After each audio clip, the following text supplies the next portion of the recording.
Chapter 6 of Tractate Eruvin further discusses the laws of the Eruv, the laws of the boundaries and domains on Shabbos, specifically now with the laws of the Eruv Chatzeros. Essentially, if your house is in a courtyard that has houses of many other residents within it, you're not allowed to carry from your house to the courtyard.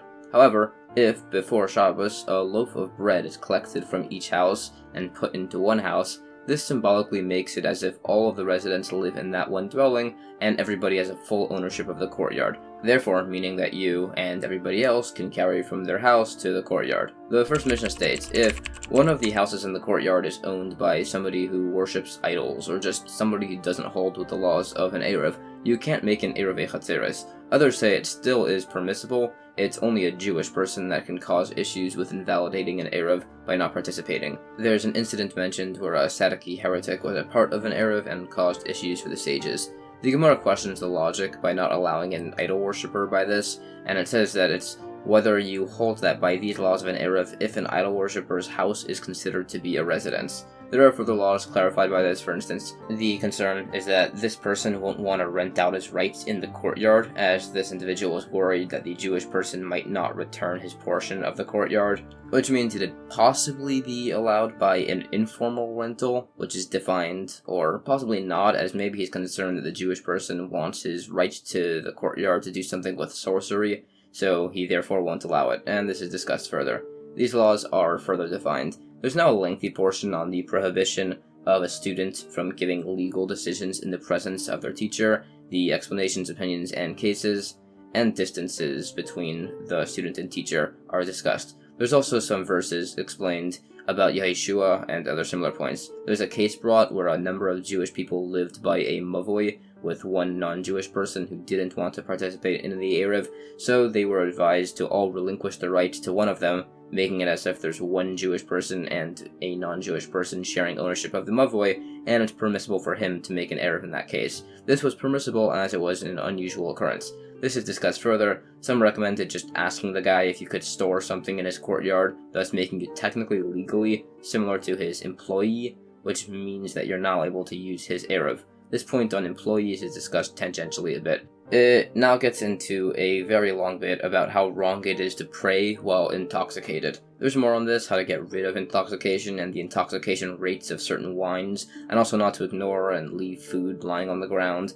But now we should leave the food, as there's a concern the food was used for sorcery, and there are sources brought. The point on not being intoxicated in prayer and verses and sources are discussed a bit longer, along with the proper time for Torah study, whether it's by night or day, focusing during prayer, and others. It also says there are 3 things that reveal a person's character: the way he drinks, the way he does business, and if he gets angry. Some say also how he laughs. Okay, back to the laws of courtyards. A case is brought if there's a courtyard with 2 parts, one with a Jew and a non-Jew, and the other outer part has just a Jewish person. It was ruled that the person who lived in just his side of the courtyard also needed to make an Eruv with the non-Jewish person too. This is argued over. They would hold the same applies if the person who lives by himself is in the inner courtyard. There's also a related incident brought. There's further points, such as how much must be leased in order to share ownership in such cases. This is discussed further, and there's an argument if you can relinquish rights from a ruin, debate if you can relinquish rights from one courtyard to another,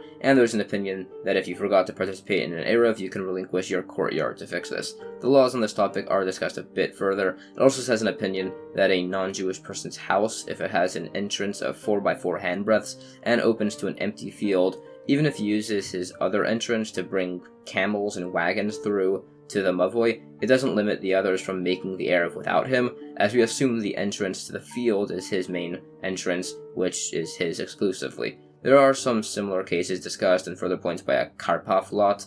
There's also an incident where a bris milah was being done on Shabbos and somebody accidentally spilled the hot water, which is medically needed for bathing the child, so they allowed asking a non-Jewish person to go bring it, which would only be a rabbinic issue for a Jewish person to do. Some similar cases are discussed. There's more on this topic, and also a disagreement if you can relinquish, return, and then relinquish again ownership, which is debated for a bit. It also discusses the case by the Sadducee heretic. This is spoken about along with some related situation, there's some further discussion, and it brings us to a new Mishnah.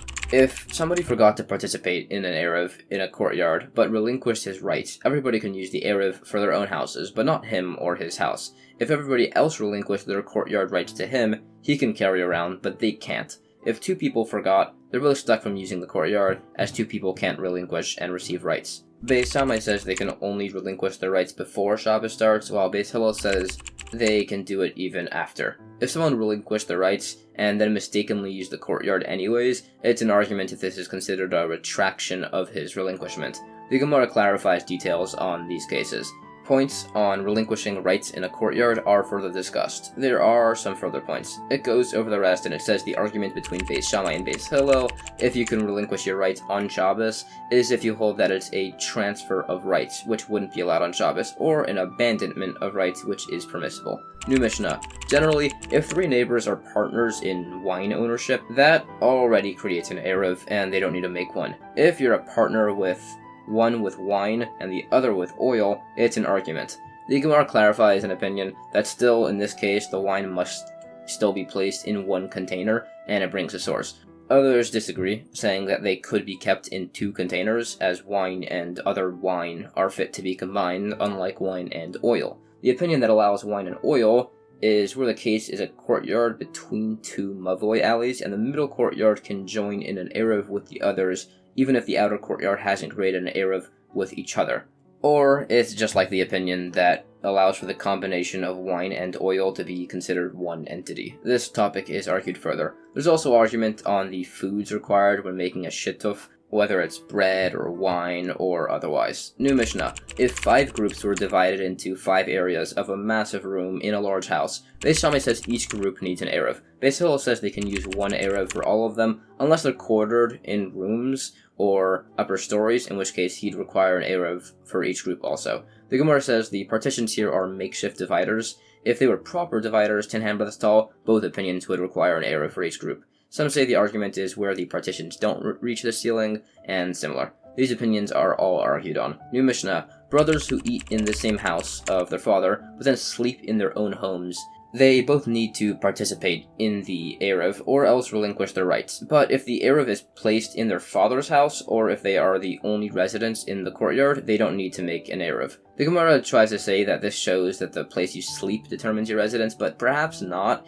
It could be that they're not actually eating at the father's house, which is the other option. They might just be getting supported by him, so you can't bring a proof from this case. This is discussed. Some do say it's the place that you eat, some say it's the place you sleep, and we try to bring proofs. We also discuss what if it's not a father and son, what if it's a teacher and student. It seems to imply you can, so generally this works if there's an underlying relationship and you support the individual. There's further discussion and we try to bring more proofs to define what your residence is. New Mishnah. 5 courtyards that open to each other and also into a mavoi.